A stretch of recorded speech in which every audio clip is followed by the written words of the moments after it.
Hello and welcome to another season of the Salt and Light Hour. I'm Deacon Pedro. Today on the show... Can I ask you something? I feel secure in the certainty that answering no won't stop you. Why would a man who can't hold a hammer choose to be a contractor? Ask me in 6 months when we're bankrupt. I'm serious. So am I. I guess I like to just see houses like this for what they can be, not what they are. Or maybe I just have something to prove. Not to me. That's a scene from a new film, Soul on Fire, based on the true story of John O'Leary, who at 9 years old was given less than 1% chance of survival after an accident left him with burns covering his whole body. We're going to be speaking with Masey McLain, who plays Beth O'Leary, John's wife, in the film. She tells us that the film is not really about beating impossible odds. I mean, it is about that, but there's so much more.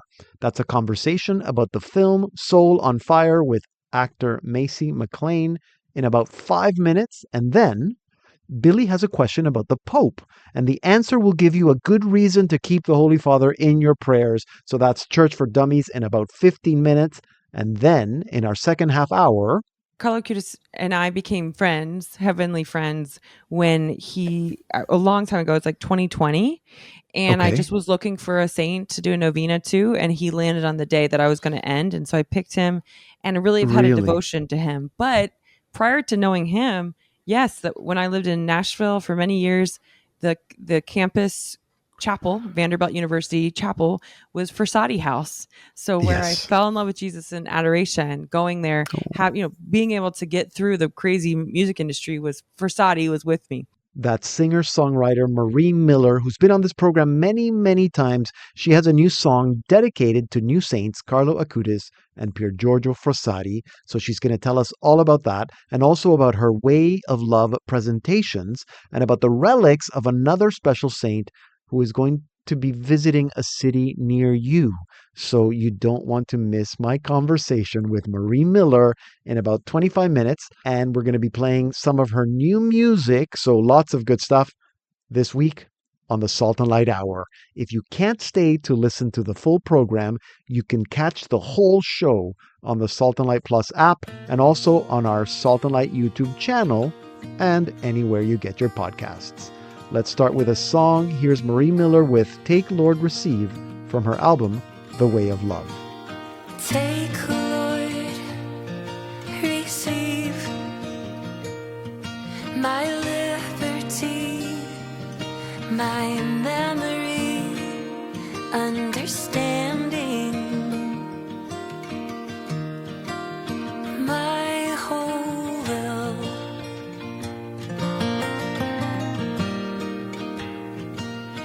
All I have, all I possess,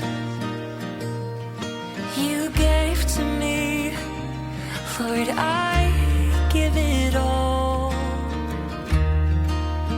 back to you.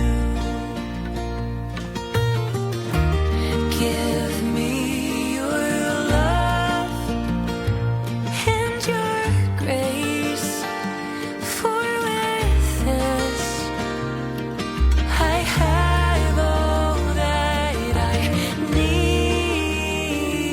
Lord, I have all that I need. Take, Lord, receive.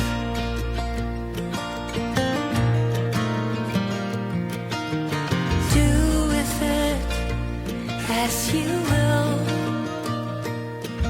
according to your good pleasure.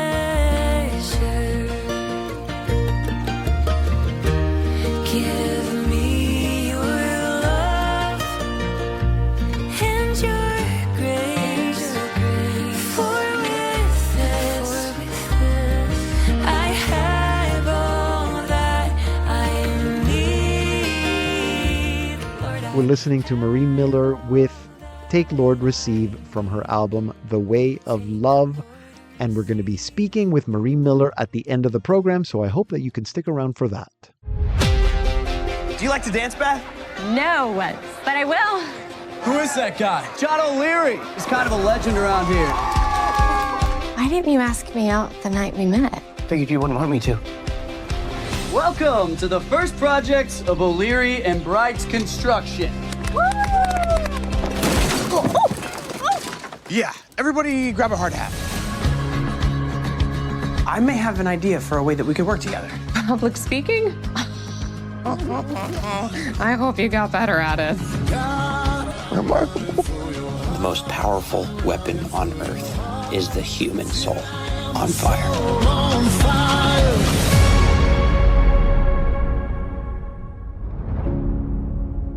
In January 1987, when John O'Leary was just 9 years old, while playing in the garage, he accidentally caused an explosion which set him on fire. The incident resulted in burns on 100% of his body, with the doctors giving him little to no chance of survival. John O'Leary tells the story in his 2016 best-selling book, On Fire. This book has just been adapted into film, which recounts his miraculous recovery and how John endures an unbelievable road to recovery with the support of his family, faith, community, and the kindness of his all-time idol, Baseball Hall of Famer announcer Jack Buck, and goes on to become a best-selling author, speaker, and a global voice of hope. More than a survival story, though, the film is about the power of faith, family, and community to turn tragedy into purpose and despair into hope. Soul on Fire is an inspiring story about choosing faith over fear and purpose over pain, a message audiences of all ages can connect with in today's world. Earlier this week, I spoke with actor Masey McLain, who plays John O'Leary's wife, Beth. Hi, Masey. Welcome to the Salt and Light Hour. It's good to meet you. Oh, it's good to meet you. Thanks for having me. Yeah, no, of course. We've just been hearing a little bit about what the film is about, the story, John O'Leary's story, but I'm curious to know in your words, what would you say the film is really about? In my words, I would say the film is about overcoming impossible odds. I would say it's about, the obvious thing is it's about a little boy who got burned. And John wouldn't say it was an accident. He actually says, no, I made the choice to set, Right. The gasoline. But it's a story of not just him choosing to physically live, but him choosing to live every single day after that. And not just live, I don't even mean physically, I mean to truly live in the full extent of what that word means. And I think it's a story that I think we can all relate to, because I think we all can relate to either being in the pit of the rubble of something that's happened to us, whether something's blown up in our lives or, dreams have been crushed or relationships shattered, whatever it is. But we can either be a victim there and stay there, or we can make the choice to be a victor. And I think John's story is the most beautiful example of what it looks like when you actually make that choice and the ripple effect that your life can have from that one choice. Right. I love how you put that it's about life. Would you say that then that's a spiritual or it's a faith? It's a movie about faith? Yeah, I would say, it has a strong faith thread all throughout the movie. To me, the movie is the epitome of the gospel. I think that God looks at us in our most broken selves and the most broken places, the most shameful parts of us, the worst of the worst parts of us. We're all broken, we're all depraved. And he says, I choose you. And I choose you so much, I love you so much that I sent my son to die for you. And something that is a mirror of, to me, the way the true love story between John and Beth of, she looks at him and his deepest insecurities and all of his scars and his brokenness. And she says, I choose you. I'm not going anywhere. And I just think that is a picture of what the gospel is. And I think their love story is a display of that. Yeah. I think I'm correct in saying that you knew John before the film, right? I didn't Oh, know. okay. So you I met him wish and I did. I wish I'd known John longer. Like, so what was it that aspect? Like what drew you personally when you saw the script, when they approached you and you're like, yeah, I really want to play Beth. oh, it was, I mean, there are rare scripts you get that when you get them in your hands, you have that feeling of I have to tell this story. Hmm. And there's so much content out there and so many amazing stories, but this is a story I feel like that will shake people in the best way. I'd like to say it's like a lightning bolt to purpose of if you feel like you are stuck in the mundane, if you feel like you are struggling to fight for why am I here on this earth? What is my purpose? Hmm. This film is going to ignite something in you. Yeah. That will be that'll spur you on into the purpose that you were created for. I fully believe that, and I felt that when I was reading the script. Yeah, what an important message. Was there any moment either in the script or while you were working on set that kind of really resonated or brought all this to life for you? Yeah, there's many moments. One of my favorite moments is it's a scene with Beth and John in the dorm room. They're in college, Hmm. and it really is the first time that John is being vulnerable with Beth. And it's because Beth has um, this beautiful thing about her where she continually calls John forth into his purpose and forth into like from darkness into light. She just is constantly ushering him out of his shame and out of his insecurities and Hmm. into the light of like, hey, you can share this stuff with me. I'm a safe place. I'm not going anywhere. I love you. Hmm. And that scene is really the first beginnings of that vulnerability in their relationship and what that love really looks like. And I love it because Beth is just a safe place. And Hmm. that really resonated of what that looks like to be for someone to feel like they can share the darkest parts, their scars, and you're not going anywhere. Yeah, that's really beautiful because I think that a huge theme in the film is exactly that, is that the unexpected people that come into our lives Yeah. when we need them. And clearly for you, Beth was that person for John, or one of those people for John. Is there someone in your own personal life that maybe has been there for you that you can share? Oh yeah. Someone I would love to share about. She's a mentor of mine. Her name is Renee. And in my own story, in a really difficult season, she told me one time, she was just like, Macy, I need you to choose to believe that you can walk through this season, but I Hmm. can't choose it for you. You have Hmm. to choose it.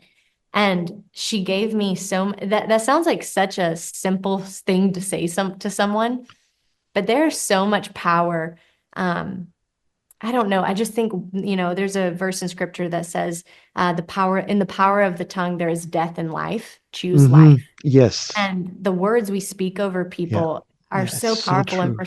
for some reason, what she said to me of, I need you to choose that you can be a victor in your situation. You got to get out of the pit. You've got to choose. And Hmm. that just was so powerful to me and gave me agency to have that in my own life. And I was like, I can do this. I can walk through Hmm. this season and I can come out of this season. Um, I can come out of this season way better than I was before it because God says he works all things together for good for those that love him and are called to his purpose. And Hmm. he can redeem 10 times over anything that we thought was lost or broken or stolen or destroyed.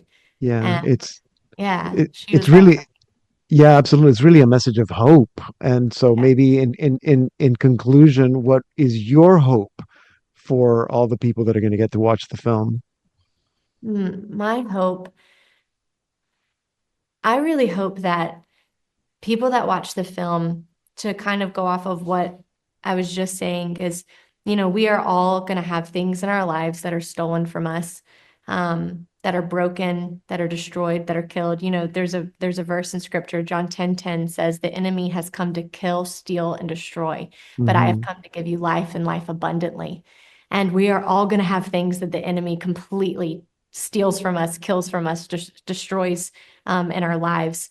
But absolutely whatever is stolen, God can replenish. Whatever is Hmm. killed, God can resurrect those things in your life. Whatever is destroyed, God can rebuild. He has come to give you life and life abundantly. But there's such a key part that we have to choose that. We have to choose to believe that he is the God that works all things together for good. And he is the God that can completely redeem any situation. Nothing's too far gone. Yeah, that's so well said. You really made me realize that it's really a film about life, about giving life to people. And you have given me, and I think our listeners, a little bit of life today. So thank you so much for that and Oh, for working on the film. It's been great meeting you, Masey. oh, thank you so much. That was a conversation I had with actor Masey McLain, who stars in the new film Soul on Fire, based on the incredible story of John O'Leary. The film opened in theaters all across the United States on October 10th. To find a theater near you, go to soulonfiremovie.com. And to listen to this conversation again, visit our website, slmedia.org. I'm Blake. And I'm Megan. And we're Flynn. And you're listening to the Salt and Light Hour with Deacon Pedro. The best place to listen to the Salt and Light Hour is on the Salt and Light Plus app. Visit your app store and download for free. And now it's time for Just for Dummies with Billy Chan. Yeah. Fresh off the... Can we tell people where you were on vacation? Yes, I was in Japan. I went to Japan. I went there 3 years ago, and this is the second. Yeah, and we go again because of a movie. Because of a movie, Oppenheimer, and it's all about nuclear bomb. The atomic bomb. Yeah. Atomic bomb. And this time mainly I want to go visit Hiroshima to see things. That's what my because my intention. Last time you didn't go to Hiroshima, did you? No, last time was not. The movie was not there yet. Yeah. No, but you're exactly. So, but you went to Hiroshima, but you not Nagasaki, just Hiroshima. No, Nagasaki is just too far. It's too we far. find it out is too far, and the transportation is not as is quite pricey. Yeah, it's quite pricey. Expensive. Yeah, of course. I'm sure they have a high-speed train, but it's expensive. Good. I'm sure there was good food and lots of tourists. A lot of tourists, a lot of I was so surprised that in Hiroshima there are a lot of foreigner, like a lot who live there, and also who visit expats. to know. They really want to know more about the Second World War. I just spent a day there. Just give me some time here. Okay, I need to share this. Okay. I thought I only need to spend 30 minutes in the museum, the Peaceful Memorials Museum. But I spent more than 2 hours inside. Yeah, probably. And it's all because of it's not a very big place to go, but it's just a lot of things to see. And in every things that you see, the broken stuff, there are a lot of kids' clothing. Yeah, that you can see, while the atomic bomb was explode, and just everyone was so silent and peaceful, and go over is very difficult. Yeah, to go over. It's a memorial. That's what it's a. I can imagine. Exactly. But that's not what you want to talk to us about today. No, you have questions about the Pope. I have a question about the Pope, and this question is asked by a lot of non-believers, which is very interested on the leaders of our church. Yeah. So what they ask, now the Pope is an American. Pope Leo is an American, but after they are elected as a Pope, what's their nationality? So do they belong to Vatican, or do they still belong to United States? Yeah, that's a very good question. So the Vatican will probably issue him a passport, although I even wonder if that's a good question. Like, I wonder if he actually has to show a passport when he goes into a country. Interesting side story. When the Pope Mobile came to Canada, we actually had to get Canadian license plates, like provincial license plates for the Pope Mobile, so that they could drive it in Canada, because you couldn't drive it in Canada. Strange, eh? You think that you'd be able to drive it in Canada with some sort of other foreign driver's license. But I don't know if the Pope has to show a passport, but I know the Vatican does issue passports. The Vatican does have, like, the Vatican City does have residents. But technically the Pope as monarch, like the Vatican is a monarchy. So technically the Pope as monarch, it's like to say that he is, this is a little strange, but it's like the monarch, like the king is the state. Like he's not the head of state. He is the state. So to say that he's a resident of himself is a little weird. However, I think Pope Francis they will keep their nationality unless they resign it. Unless they right. Okay. And I heard a story that Pope Francis in 2014 renewed his Argentinian passport.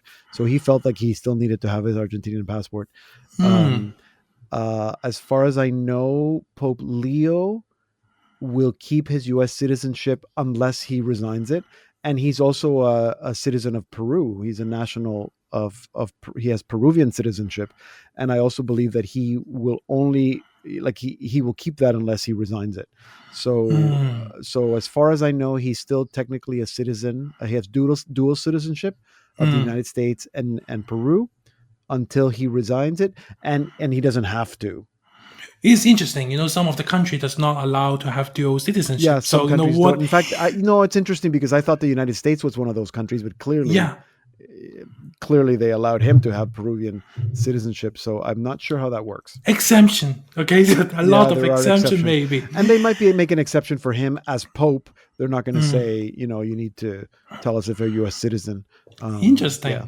Very interesting. So now the next question is about money. Yeah. So we know our priest has income. We know bishops has income. But does the Pope has income? So no, the Pope does not earn a salary. And let me just make a distinction. So diocesan priests will have an income, but religious priests do not. So a religious priest, they're taken care of, and they have maybe they even get a stipend, but they don't have any expenses. So if they need an expense, they can ask. They ask for the congregation, right? And so Pope Francis, as a Jesuit, would have been a religious. He would have taken vow of poverty. So in that sense, as a Jesuit, he doesn't have an income. And Pope Leo is also a religious. He's an Augustinian, so it's the same thing. He would have had a vow of poverty. Now, I would assume, now nobody knows. If you look this online, nobody knows. I'm going to assume that the Pope does not receive a salary, but the Pope probably does have a stipend. All his expenses are taken care of. Obviously, he doesn't have to pay rent. He doesn't need to, buy a car or pay his driver. I mean, he's got a budget. There's probably an office budget, the Papacy expenses. And I'm sure that if the Pope needed to go buy shoes or something, he could have money for shoes. But it's very likely that he has a stipend. And it's also very likely that, I don't know about Pope Leo, but I'm assuming that Pope Francis probably took his stipend and used that to buy pizza for the homeless people, or to donate it to charities. I heard about that as well. So does it mean the bishops, who have income, does it mean they also need to pay tax for the country? That's a very good question. I think that depends on the country.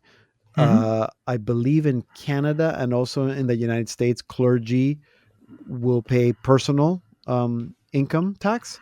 There are exemptions for clergy, kind of similar to like volunteers, or like volunteer firefighters, that they get exemptions or rebates. I know when I do my income tax, I don't receive an income, so it doesn't qualify. I don't qualify, but there is a clergy exemption or something like that. I'm not sure. The Pope, this I do know for sure. The Pope, technically, as a U.S. citizen, he actually has to pay U.S. taxes, even though he lives abroad. And he would have had to pay tax when he was a missionary in Peru. He would have had to pay taxes in the United States. And the only way to avoid paying taxes in the United States is to resign their citizenship. So I'm not sure. Again, I'm not sure if that's, like he has to send a letter or how that works, or maybe he just pays taxes based on his foreign income. But if he doesn't have an income, I don't know how that works. Yeah, I don't know why everyone are so interested on personal life of Pope Francis, on Pope Leo, right? Yeah, well, it's interesting. It's such a bizarre situation. Yeah, there is also questions about once you are Pope, and can the Pope take vacations? The Pope can take vacation, and they do. Pope Francis was well known for saying that because he said we need to be poor, not just a poor church, but we need to be poor. And he says that one of the privileges of people who are not poor is that they can go on vacation.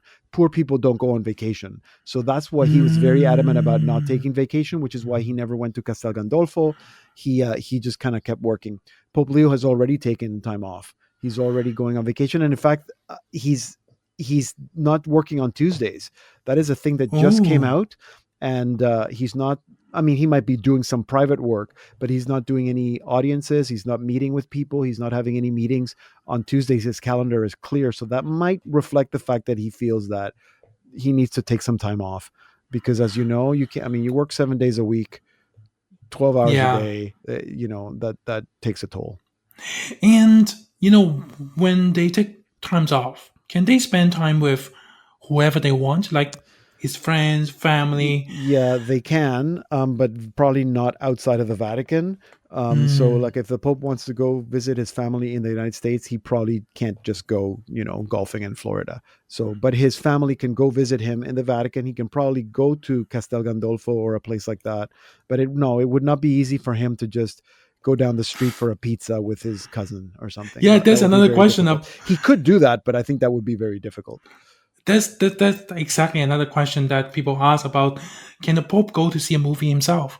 Yeah, no. Well, he probably could. What's that movie where the Pope puts on regular secular civilian clothing and just goes outside because he wants to, and nobody recognizes him? Yeah. So maybe he can go see a movie that way. But no, it would not. And it's not because he can't, but it's because he's a public figure. He would be recognized, and he has a security detail. And like if he wanted to drive, he probably can't drive. Just like, hey, I would like to go for a drive. It's like, no, Holy Father, we're going to drive you. And as soon as that car comes out of the Vatican, everybody knows. Just like a president, right? A president just cannot really like go anywhere they want. They need to prepare for all the security measure and everything, right? Exactly. Yeah. Yeah, I think so. So, yeah, that's all my question about. Those are very good questions. Yeah, and it's very interesting because we thought the Pope should have freedom, should do anything he wants, but it's all because of a public figure. It's not because he is a Pope. Yeah, it's also, I've heard from bishops that being a bishop is a very lonely place. Is because and that's part of the sacrifice that they make to take on that leadership role, because it's not as easy to make friends. You can't just go to a party. Yes. You can't just go, it's so it can be very lonely. And that's why Pope Francis always asks people to pray for him. Yeah, absolutely. Right? We have to keep the Holy Father in our prayers so that he gets the rest that he needs. And so that he gets the leisure time that he needs, because we all need that, and that he can be Pope for the next 25 years. Yeah. You know what, Deacon Pedro, if you are lonely, just call me, and we can go for sushi again. Okay, sounds good. Sushi or dim sum with Billy. All right, there you go. So people can also contact Billy at BJoChan if you're feeling lonely and you need to go for dim sum or sushi. Feel free. Call Billy Chan and also ask him some good questions. Thank you, Billy, for that. Billy Chan, our Church for Dummies expert. Follow him at BJoChan.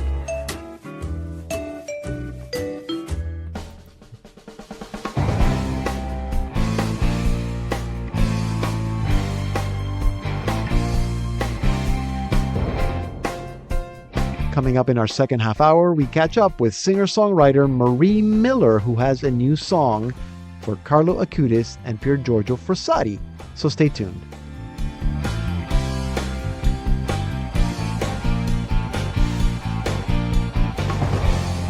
Hello and welcome to the Salt and Light Hour Part 2. I'm Deacon Pedro. I am doing that mostly, which is so fun. And that is a combination of my songs and stories and the life and teachings of Saint Therese. And so I've been going all over the country doing that and really enjoying it. Very soon, we're going to be speaking with singer-songwriter Marie Miller, who has a new song about Saint Carlo Acutis and Saint Pier Giorgio Frassati.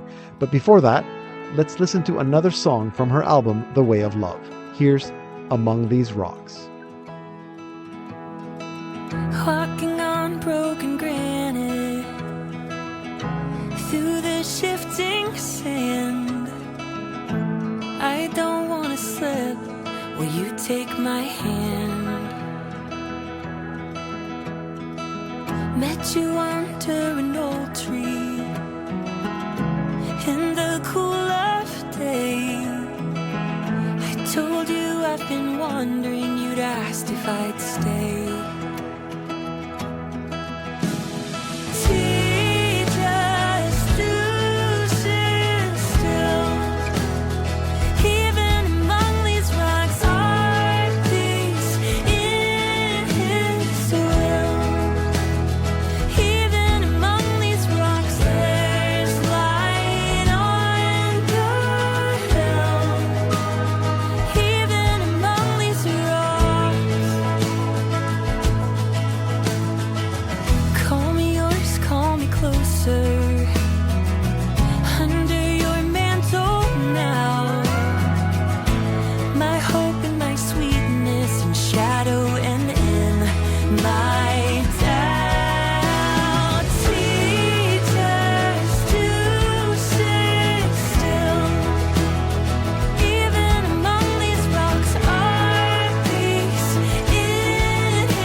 Sister, pray for the children at the gate who will not go away and cannot pray. We're listening to Marie Miller with Among These Rocks from her album, The Way of Love. Marie Miller has been on our program several times. In the last 10 or so years, Marie has released 5 albums, and most recently one inspired by the writings of Saint Therese titled The Way of Love. The last time Marie was on the show, in June 2024, when she was telling us about The Way of Love, Marie, who is an accomplished folk artist, she plays the mandolin, she told us that she was thinking about leaving the secular events and dedicating herself totally to Catholic events. So that's where we started our conversation this time. Marie, welcome back to the Salt and Light Hour. Always so good to see you. Always so good to see you and to be with you.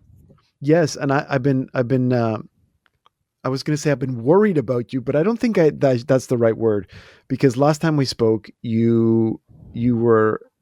Can I say that you were discerning whether you were going to kind of let go of all the secular stuff? Which honestly, not that it was bad, but it was fun, and you're really good at it. And you were just going to kind of dive completely into the whole Catholic thing, which is terrifying, I think. Yeah, so it is super terrifying. Yeah, so you're exactly right. Discerning. What's been really amazing is that after deciding to kind of go away from the secular things, that God has really opened up a lot of opportunities and a lot of really fun ones. Because I grew up in doing folk music, doing pop music, played a lot of festivals, but actually, there's not a lot of Catholic artists that can perform American standards, right? That can sing The Way You Look Tonight. Like, that's not what they do. Okay. And so I'm being hired to perform at, just the other weekend, I was in Santa Barbara performing at the Ritz-Carlton, and I got to sing those American standards for a nice event, but it was a Catholic event. And so I'm seeing that. Okay, so I'm doing kind of a lot of the old stuff that I did, plus all the religious liturgical work as well. I understand. So it's not like you're not doing the secular music. You're just not doing the secular events. Is that what you mean? Yes, exactly. Okay. And then I guess I shouldn't say out loud that Catholic events can't be fun. I didn't mean that.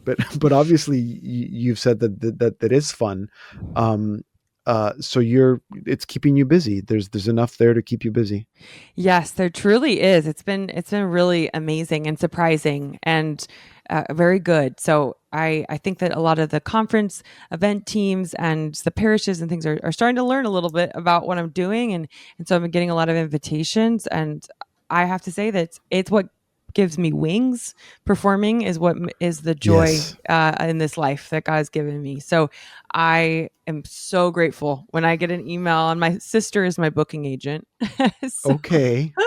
So she's always passing on, okay, do you want to go to Salt Lake City? Do you want to go to all these different places? I always say yes. I always want to go. Yeah. And yeah, I always thought of you as, maybe because you've told me, but that you're much more of a performer. You're a recording artist because you have to, but you really love just being in front of an audience. Doesn't have to be a big audience. I think that you'd be happy in someone's living room, just kind of doing some of your music or some of those old classics that you were just talking about, right? Yes, exactly. It really doesn't matter how many people, but I love performing so much. And so, yeah, always happy to do it, and just really blessed that the fear was, was there enough events to go around for me, because I've always done both, but it has been really great so far. Mm-hmm.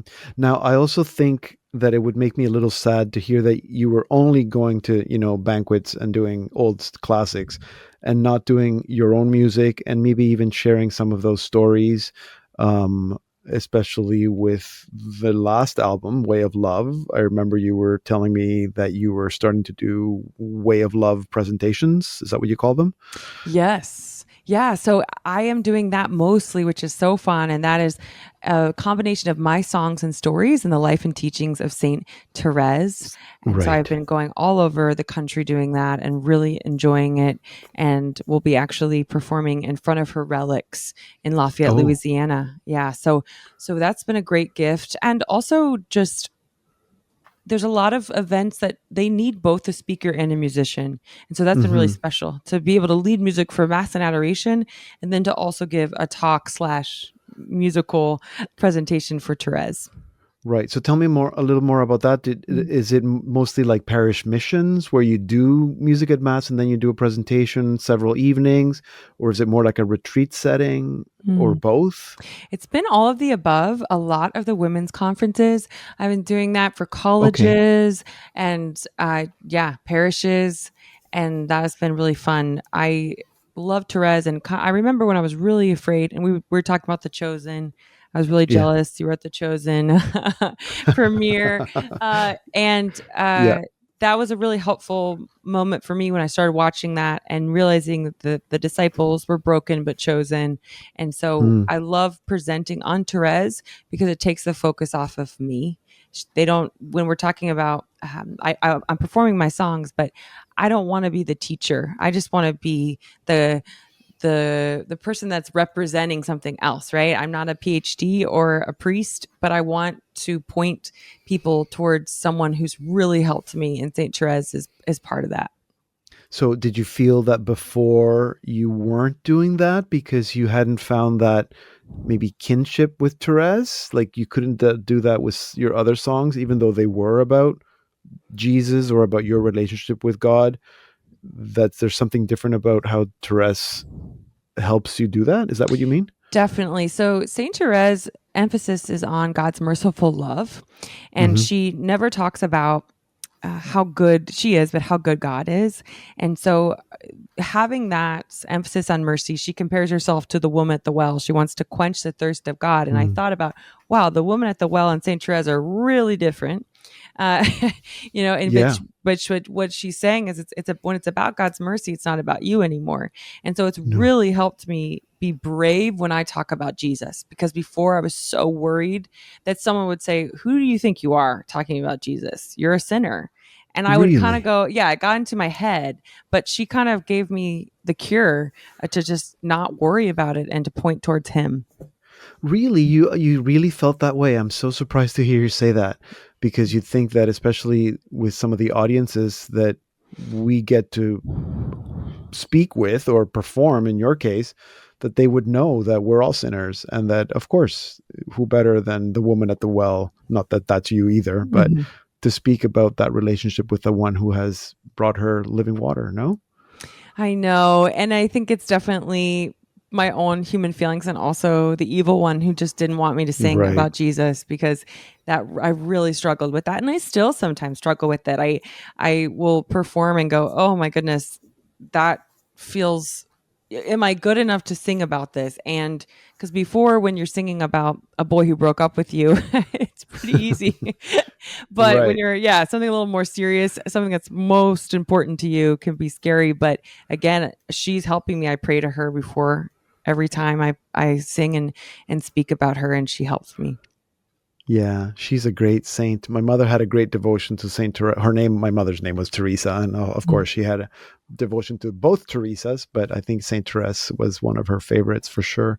I think she was like a closet Carmelite, my mother. I like that term. Yeah, probably. Tell me a little bit more about that relic tour. I'm sure that if there are any listeners in the Lafayette area or that, I mean, anywhere that can drive to Lafayette, they'd want to know about these relics. Yeah, so Saint Therese is coming to the U.S. She is going to, and maybe Canada. I don't know. I've been kind of focusing. Know. Yeah, but she is coming to North America for sure. And she will be in many places, all the way from DC to California. So definitely look that up, Saint Therese Relic Tour, and you'll be able to see if she's in your area. And so she will be in my area in Virginia, but also I will be traveling to Lafayette to do that, to sing in front of her relic. So that will be really exciting. And then I'll still be speaking on her all over the country, but that's the only time where her and I will be together physically. So yeah, it'll be fun.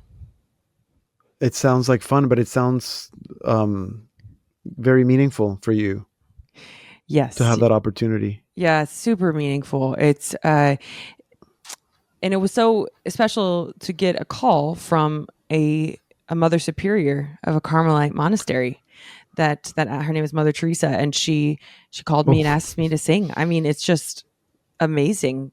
I don't think Carmelite sisters call people all the time. So no, they don't. Yeah, so very special that she wanted me to come and do this. Yeah. Okay. So then if people are interested, even if they're not interested, they should go check it out, because Saint Therese is one of those great saints. And even if you're not too sure about the whole relic thing, because some people might find that a little strange, there's definitely a power there, right? You'd say that there's a power to the relics, to the presence of the saint? Yes. And I totally understand. I'm not a relics crazy person. No. The way that some people are. And that's the gift of our faith, is that we have a universal church that has a lot of different things that are part of our church. You don't have to be obsessed with every single thing when it's outside of just total, the Jesus, be obsessed with him. Okay. The Eucharist, there we go. But yeah, relics doesn't have to be your thing necessarily. But what I will say is that just spending that time learning about her and basically just being in her presence, whether you think of it spiritually, physically, whatever, that she wants to help. When she was dying, the nuns asked her, "You look down on us from on high, will you not?" And she said, "No, I shall come down."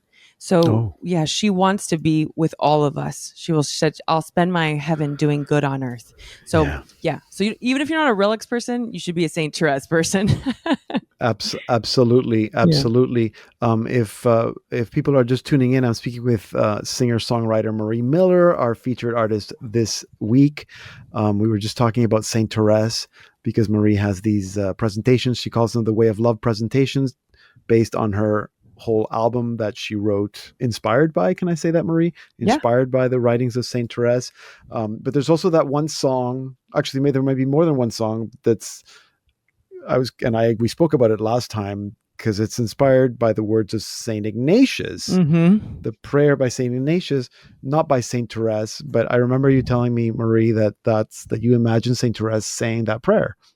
Yes, exactly. And total surrender to his merciful love, which that prayer is total surrender, the surrender prayer of Saint Ignatius. So I feel like saints, they can hold hands and help us through things. So I would say that her and Saint Ignatius are probably friends in heaven, having that idea. Yeah, probably. Yeah. So that's Take, Lord, Receive. We heard that song just before Marie came on.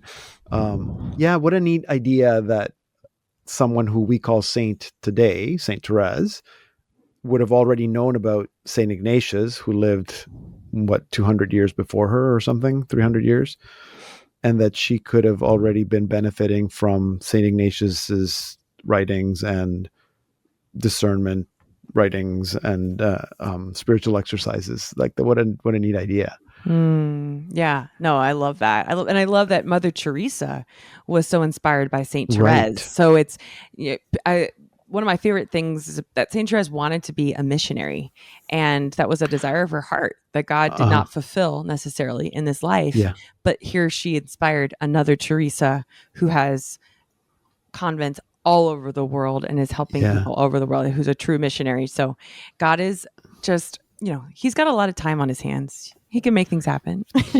Yeah. There's another song in the album that we played at the top of the show called Among These Rocks. That one's based on Saint Therese as well. So this one is based more in my literary world and Our Lady. So there is a line that says, "Will the veiled sister pray for the children at the gate?" This is right from T.S. Eliot's poem Ash Wednesday. And that can be a little bit of a tap to Saint Therese or Our Lady. You can decide who veiled sister that is. But this idea, but I was really inspired by this poem because it's a poem that I saw as a poem during suffering, how hard it is to pray. And this idea that Our Lady was given to us by our Lord during his crucifixion so that she could stand at the foot of every one of our crosses. And so it's this prayer to her, keep us to sit still, even among these rocks, our peace in his will, even among these rocks, there's light on the hill, even among these rocks. So believing, and again, T.S. Eliot really wrote most of this. So I just took pieces of his poem. But it was, the idea of Our Lady in suffering and how she can be with us through that time. Okay, so just correct me if I'm wrong. T.S. Eliot wrote a poem about Our Lady, or you took his words and kind of readapted it? Yeah, he wrote a poem about a lady veiled that was helping him through. Sort of a, I see. Yeah, sort of a Dante and Beatrice kind of situation. Yeah, okay. And I took it, I Christianized to mean Our Lady. Yeah. Yes. And among these rocks being wherever that suffering is, wherever we are at the foot of the cross, that's how I imagine rocks. Yes, exactly. Yeah, that's a beautiful idea. And I think a lot of us struggle with that idea that we really want to surrender and we seek God and we really desire it, but at the same time we're just afraid of what that would look like, and at least for me, the not knowing the full, not having the full picture. It's hard to stay among these rocks when you can't see the other side of the hill, kind of thing. Totally. Yeah. Oh, believe me, I know. And I wanted to write this knowing, because we can talk about our faith, and then if we leave out suffering, we're not bringing in kind of what this Valley of Tears is like. We're all suffering in some way, and so we need to talk about it and talk about how our Lord knows so much that we're suffering, and he wants to be with us in it. Yeah. Oh gosh, suffering. That's a whole other conversation. Next time, let's tune in for Suffering with Marie Miller. You wrote another song, which I mean, it's the one I've been talking about it since the beginning of the show, about another saint, a young saint, a contemporary saint, maybe one of the two newest saints, Carlo Acutis. Why did you want to write a song? Is it dedicated to him? Is it inspired by him? Tell us about Highest Home. Yeah, and actually, I also wrote about Pier Giorgio Frassati too. This song is about both of them. Okay. My mistake. No, you're good. Good. I'm glad. Can I confess? Because I'm glad you're saying that, because I always feel like there was I knew so much about Pier Giorgio over the last 20 years, and all of a sudden Carlo Acutis came, and I felt like he was overshadowing Pier Giorgio. So I'm glad to hear that the song is about both of them, because for me they're both. I agree with you. I had the same thing, and I will say that Carlo Acutis and I became friends, heavenly friends, when he a long time ago. It's like 2020, and I just was looking for a saint to do a novena to, and he landed on the day that I was going to end, and so I picked him, and I really have had a devotion to him. But prior to knowing him, yes, that when I lived in Nashville for many years, the campus chapel, Vanderbilt University chapel, was Frassati house. So where I fell in love with Jesus in adoration, going there, being able to get through the crazy music industry Frassati was with me. So I love that. But yeah, so the song is about both of them and about this idea that at a young age, they knew that this was a pilgrimage, that our lives are not home, and that they were willing to live a heroic life on this journey. So to the highest home. And Pier Giorgio has that great "to the heights" quote, right? To the heights, yes. And so I know, I love it. He's so cool. And Carlo Acutis says the infinite is our homeland. So I basically took kind of those two ideas and connected them together. Yeah. Okay. And I mean, of course, had you asked me, I would have said that there's both saints have the Eucharist, or that devotion or love for the Eucharist in common. But to hear you say that you fell in love with, Eucharistic adoration, or Jesus in the real presence of Jesus in the Eucharist while you were going to Frassati house, kind of really brought it home to me that these are two saints that really encourage us to go to the Eucharist. Which I guess, can we say that that's our highest home?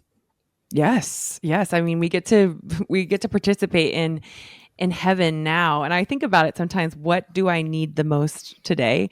Knowing that all goodness, all mercy, all hope, all truth is contained in the Eucharist. And so I say, Jesus, can you bring out a color that I need? Or, I really need hope today. I really need joy.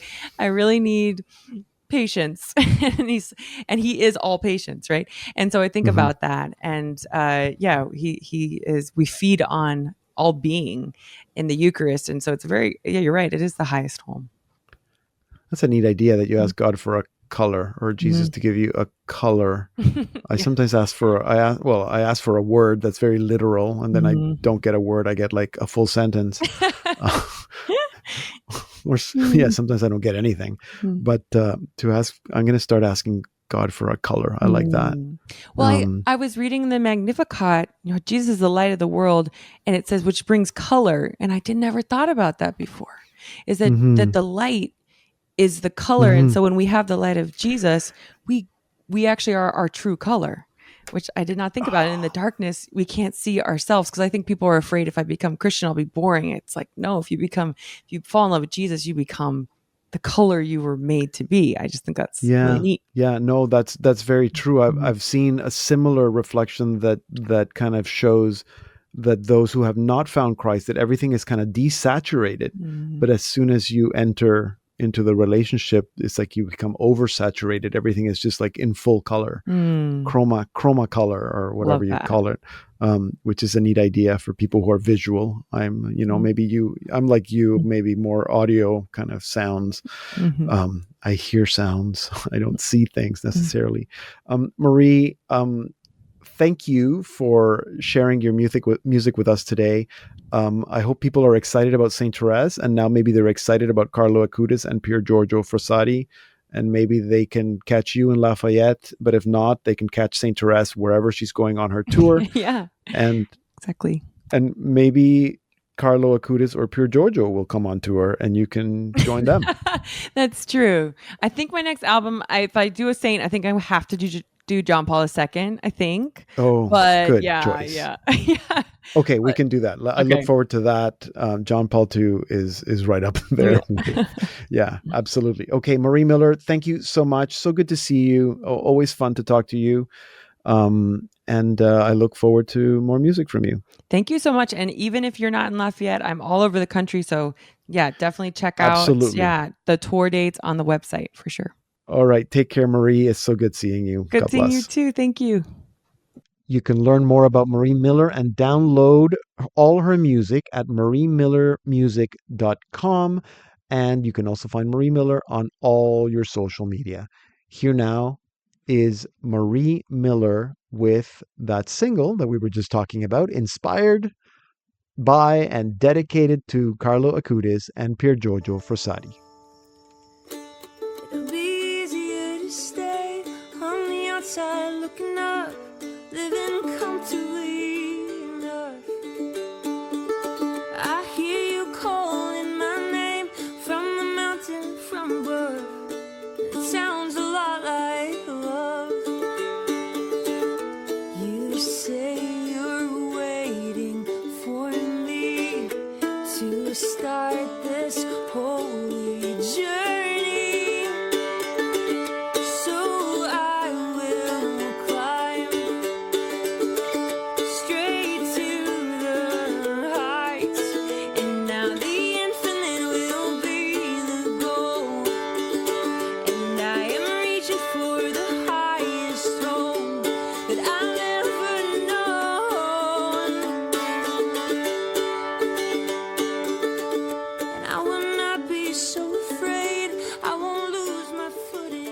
We're listening to Marie Miller with her single Highest Home, and that will take us to the end of the program. I hope that you like the new format for our show. It allows us a little more time for conversations, the conversations that you love with our featured guests. In the coming weeks, we have lots of new artists and also new guests talking about new films and new books, all great stuff. So I hope that you're ready to tune in for a great new season of the Salt and Light Hour. Make sure that you download the Salt and Light Plus app so that you can watch all our programs, videos, TV series, and documentaries. That's also the best place to listen to our show, the Salt and Light Hour, on demand, right off your phone. Today, let's continue to pray for peace in the world, especially in Gaza and Ukraine and Nigeria. Let's pray for Pope Leo, that he gets all the rest and leisure time that he needs, and for all people who feel that they are not worthy of the help that they receive and the gifts that they receive from God. Let's pray for all those who have difficulties choosing life every day of their lives. And let's pray for all this through the intercession of Saint Therese and also Saints Carlo Acutis and Pier Giorgio Frassati. I also pray for you, my dear listeners, so don't forget to pray for me and for each other and take care of each other. Thank you for being with us. I'm Deacon Pedro, and this has been the Salt and Light Hour.